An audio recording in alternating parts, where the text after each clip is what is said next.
Are you ready for some smart, plain talk on politics, Israel, and the law?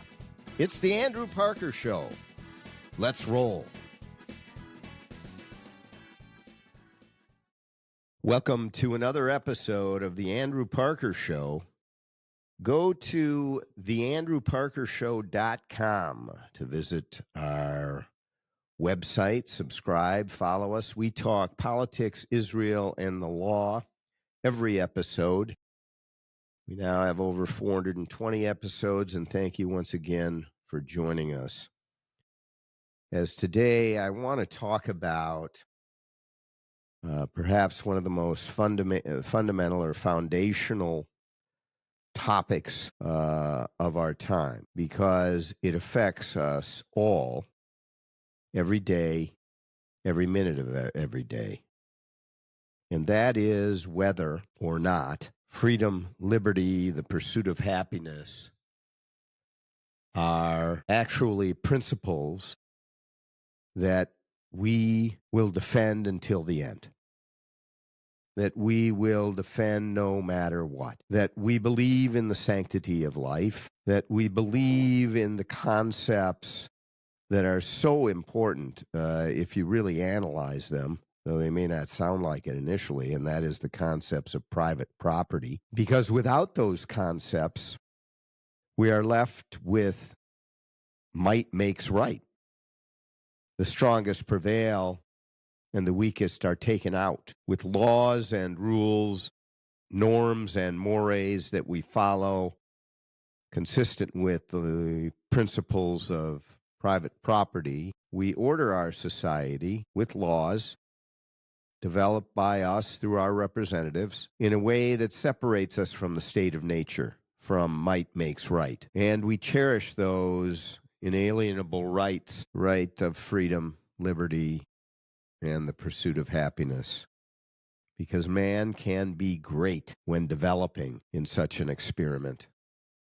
That is the United States. Well, it is now being taught and thought about quite differently by many. And sadly, I have to say, the party I was a part of for many, many years, the Democratic Party, is leading the way in tearing down those fundamental principles. Why do I say that?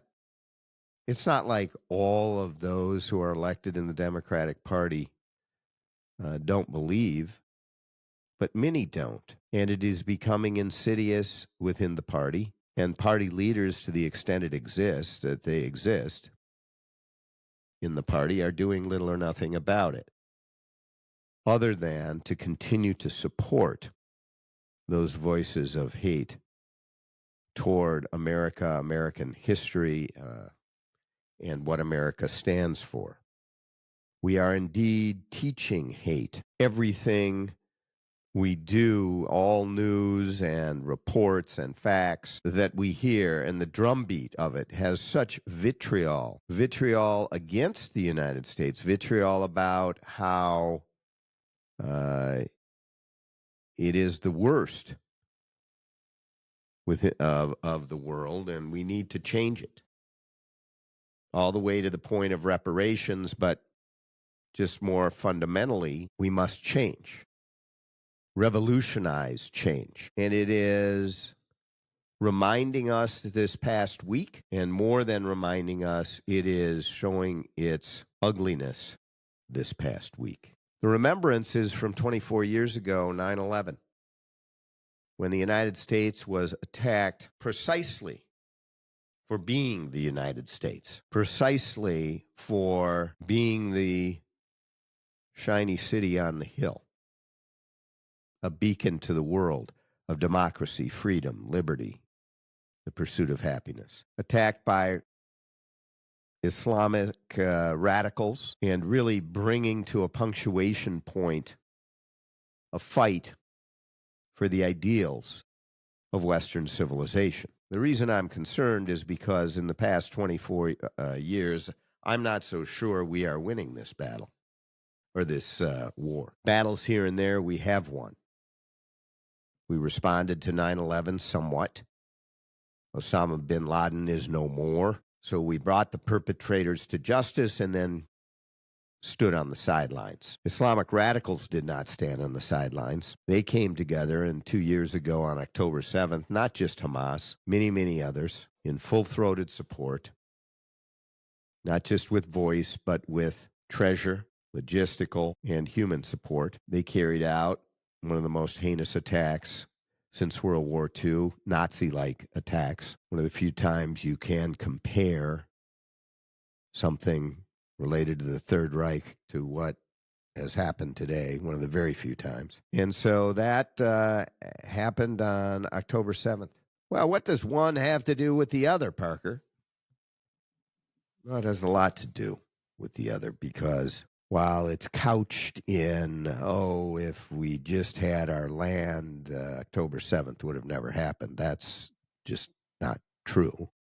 Historically, you can see that it's not true, as we've talked about in this show a number of times. This was a religious war. This was an attack, religious attack. It was an attack against Jews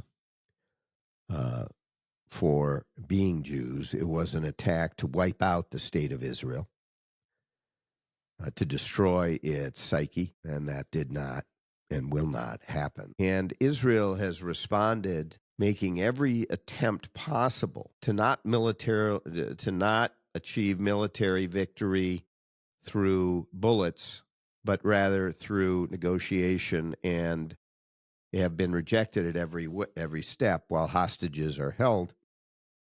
Israel has responded now with overwhelming force, and unfortunately it looks like that is what is going to have to end this conflict. But 9/11 was horrific. One of the worst, if not the worst, attacks on U.S. soil. And October 7th was, per capita at least, tenfold of 9/11 to the state of Israel.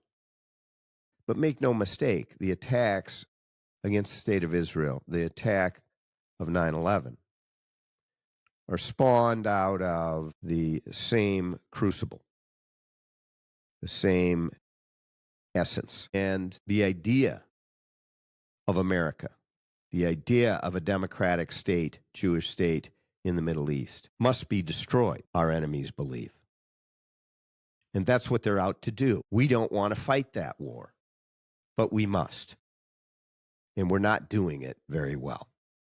Western Europe, in fact, is supporting our enemies. The Democratic Party, some may argue, is unwittingly often supporting our enemies, just as more recently their moral construct has caused them to support criminals as opposed to victims. Since when is that what the Democratic Party stands for? They are the party that Jews have flocked to for decades. Many, many. Why? Because they are a party that will protect the Jewish minority who have been victims throughout the millennia. Well, it doesn't appear that way anymore, does it? As the party is being taken over by people like Ilhan Omar, not fully yet, but it has, you can't deny, it has become a groundswell, and now is where the energy is within the party. New York City's mayor, case in point, calling for, not opposing, not rejecting a global intifada, not rejecting it, and the many other things that he has said. But it's not. You can't just isolate it there. Ilhan Omar, Rashida Tlaib, and the blatant anti-Semitic statements that they make. AOC, and even Bernie Sanders. Now, Bernie Sanders tries to couch his statements in an anti-Israeli government sort of policy debate, but certainly his comments are or lead to the destruction of the state of Israel. And all of these things, why am I mixing them? All of them come back to Judeo-Christian fundamental values, Western civilization under attack. And that water unwittingly is being carried again by Western Europe, Canada, other countries, Australia, and now in this country a strong foothold within the Democratic Party. But Jews were there, supporting the Democratic Party and continue to, in hopes that it will come back. I am fearful that it is not going to come back, not going to be the protector, as Chuck Schumer calls himself, the shomer, the shield, the protector of the Jewish people. No, neither is he the protector, for sure, of late, nor is his party, sadly. And now we're seeing that the constant drumbeat of hate for those who disagree with your policy positions is leading to death. Death of one of the most peaceful in the policy hurly-burly marketplace of ideas, and that is Charlie Kirk. He might have had strong views that he defended and backed with facts that frustrated the other side, but he was peaceful. He was what this country stands for, agree with him or disagree with him. Mark Dayton, I recall, and some of my conservative friends really don't like it when I tell this story, but we met with him many times, and he would take every one of the meetings that we asked for when he was a U.S. Senator and talk to him about the fundamental facts using books, almanacs, maps, literature, and a whole range of sides and opinions to educate him on the Middle East conflict. We became good friends, even though I disagreed with him on policy ferociously, frankly, almost on every issue. He invited me more than once to the governor's mansion for breakfast. It was just 4 of us. And again, he became a good friend. A Democrat, a liberal, true to liberalism as they come. Really believed in it. Laid out the facts to support it, or tried to. And I remember that then, and now I see where we are now. And it is a serious problem. I believe it began years before Barack Obama, but Barack Obama put the division, open wound division in this country on steroids. And the media picked up on it, loving Obama as they did. And as you might recall, or maybe you don't, but when Donald Trump was running in 2016 for the Republican nomination, I think there were 17 running, many very well-equipped Republican, longtime Republican politicians, some of the best and brightest, delivering the conservative message. The media had a love affair with Donald Trump. They propped him up, gave him all the coverage, hardly said a negative word about him, till it was clear he was going to get the nomination. And it appears they had gotten their success because, who would be better for the pocketbook of these media outlets than Donald Trump to be the Republican nominee? And my God, he was getting traction, and my God, he did get it. And now, a word from our sponsors. A record of success second to none. Parker Daniels Keyboard Law Firm, the numbers tell the story. The last 5 cases our lawyers have brought to trial have resulted in million and multi-million-dollar verdicts for our plaintiff clients and 0 defense verdicts for our defense clients. Put simply, we try cases and we win cases. Hi, I'm Andrew Parker. At Parker Daniels Keyboard, we take our work personally and we go the extra mile. That is why some of the biggest law firms, locally and nationally, send cases to us to handle when they can't.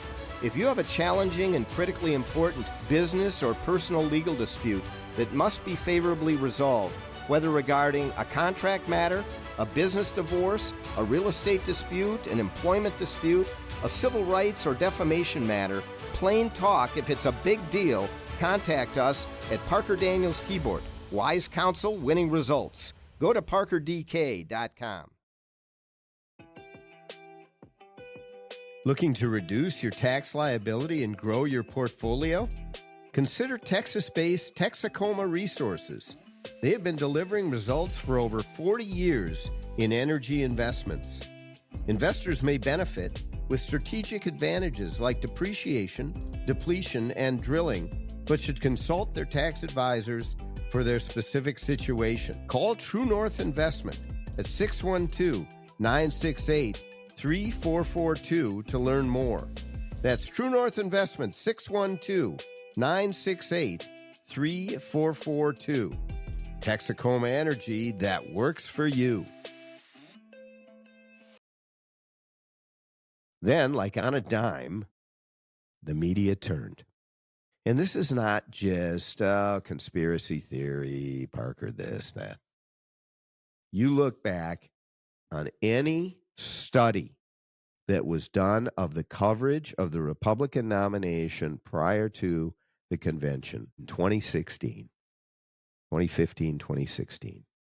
You will see exactly what I'm talking about. And as soon as he got the nomination, the media turned on him. Now, a lot of people say they turned on him as soon as he came down the golden escalator. I don't think so. In small part, certainly. Made him out to be a clown. He had no chance, this sort of thing. But no, it was after he got the nomination that it just, the guns were drawn, the blades were pulled out and brandished. And for the last 10 years, it has been, nearly 10 years, I guess, it has been all-out war, broadcast news, international news, and cable news for the most part in this country against Donald Trump, not just against his policies, which, of course, is how the coverage was with George W. Bush. It was pounding, but it wasn't in a way that would create the sort of sentiment that a Tyler Robinson would have, or this guy Ruth. And those are just one example. The drumbeat of the anti-Trump by the media is, I don't know if it's been seen before, because of the personal nature of it, because of the language that is used: fascist, dictator, autocrat, Nazi, Hitler, subhuman, not human, dehumanized. And the media picks up on it. But of course, it doesn't start there. The politicians are giving the coverage over to the media, and they'll pick it up and run with it. And the Democratic Party is particularly good at this. And you've noticed it many, many, many times, where an issue arises and they have a narrative, one or two key words, and those words are pounded across the political Democratic Party spectrum, from candidates to elected officials to staff to pundits to news people, all of them repeat like a mantra the words they're sent out to go with. And on social media, that can be done, and it can be done very effectively, and it creates an echo chamber you can't get out of. Even those longtime Democrat, mainstream Democrat, JFK Democrats, or similar, Joe Lieberman, some fundamental and also, far left-wing liberal Democrats. I don't know who used to be. I think he's now no longer on the left of the Democratic Party. Chris Coons out of Connecticut. He is a responsible liberal Democrat, but he's not in the middle of the party anymore. He just isn't. But what is worse than the media, I don't know if it's worse, but what is as bad as the media coverage and what has caused things like Tyler Robinson, a 22-year-old kid from a middle-class family, well-educated, A student, his whole life ahead of him, to go out, grab a gun, a long gun, take it out with the intention of, and then completing the act of murder. Charlie Kirk. Is murder okay in his moral values? Is that how he was raised, that considering even murder, no matter how angry you might be politically? No. This has to have taken that malleable mind of this young kid and pounded away at it for a significant amount of time. Just as I've just described the media and social media has done, to the point where the moral construct that he might have been raised on or understood from our American way of life, the Judeo-Christian values that we all, at least used to, agree are at the foundation of us being together as Americans, and set that aside to commit this murder, allegedly. But what's worse is, as bad, we are raising a whole generation with this propensity where it could occur again and again and again. We are raising an entire generation or more, and we don't know what to do about it, and no one's doing anything about it except somewhat President Trump, where college and university institutions are institutions of higher learning, are teaching these kids a hate of America, that America must be punished, must be changed because of our history and more. The revisionist history of America, of the Jews, of Israel. Israel, by the way, the only country in the entire Middle East that has a permanent memorial to 9/11 in a central square is the state of Israel. The only country in the entire Middle East, not only that is democratic, has the same fundamental Judeo-Christian values, the sanctity of life, the importance of treating your neighbor with kindness, and of the ideal of private property, democracy, freedom, and liberty. The state of Israel in the Middle East. The number one ally of the United States, and the only country that every single year holds a solemn ceremony on 9/11 because of their clear understanding of the symbolism of that day and what happened and the reality of what happened. Same thing on October 7th here in the United States? Maybe. But not if these generations in college have anything to say about it. They're protesting on campus in support of Hamas, in support of the killers and murderers. And I dare say, if we don't root that out from our colleges and universities in a concerted effort, Western civilization may well be lost. And not only that, if we don't root out those negative ideas, those backwards moral concepts that are contrary to everything that this country stands for, if we don't root that out from our political parties, and I'm talking about both of them, Republican and Democrat, but right now, it's really the Democratic Party that is having a great deal of difficulty with it because they won't stand up to it. Just like Western Europe will not stand up to radical Islamic ideology. It must be done, and it must be done now. In the name of Charlie Kirk. Well, what does Charlie Kirk have to do with these? This guy wasn't a radical Islamic. That isn't the point. The point is that the constant drumbeat that does, in fact, excuse radical fundamentalist theory, whether it be Islamic or whether it be killing your opponent who you may disagree with on political policy. If Charlie Kirk were out there inciting murder, he should be brought in. And there are plenty who are doing that in on different topics. But I can tell you, in Canada, for example, and this is going on around the world, it is happening very often with Islamic fascist radicals who are spreading this word and being allowed to do it. Example, Carleton University in Ottawa. They're giving the stage to an imam.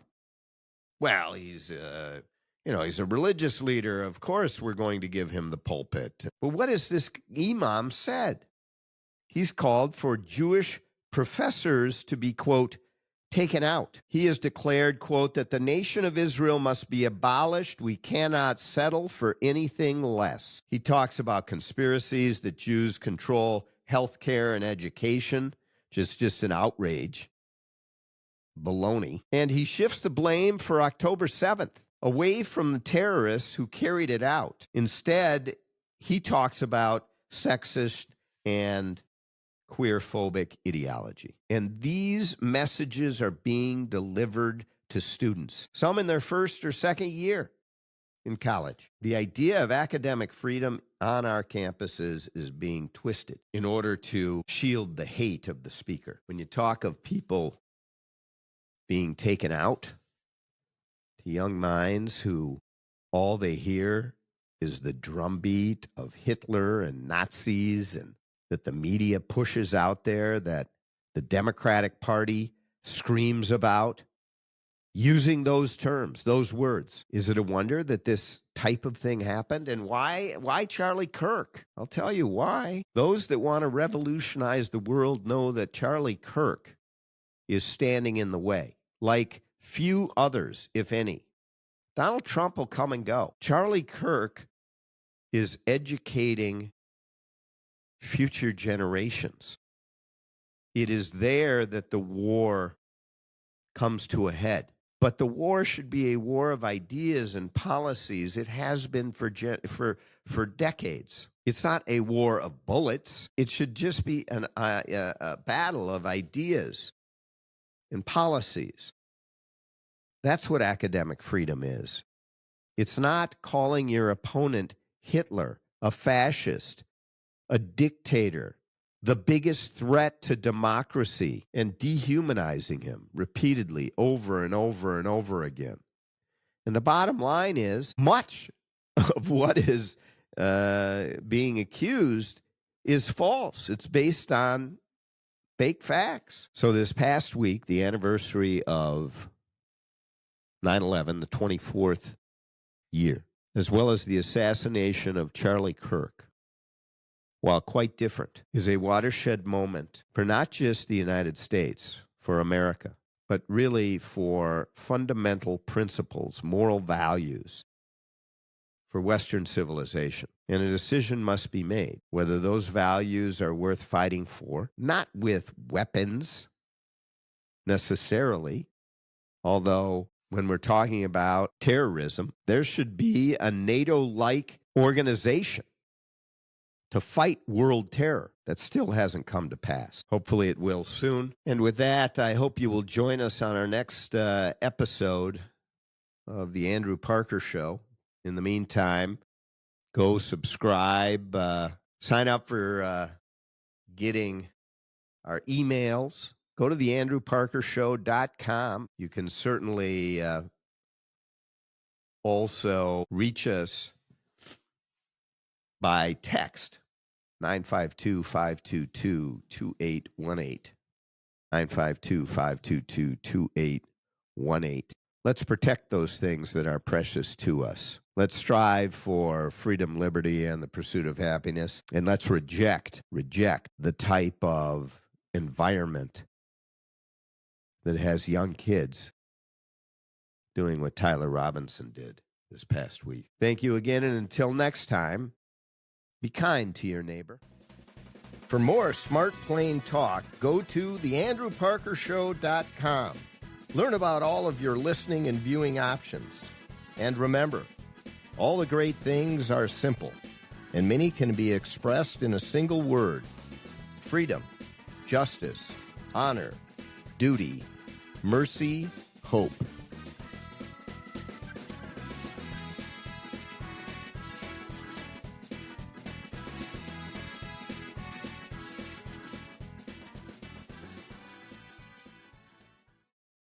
This episode of The Andrew Parker Show is sponsored by Parker Daniels Keyboard and True North Private Investments.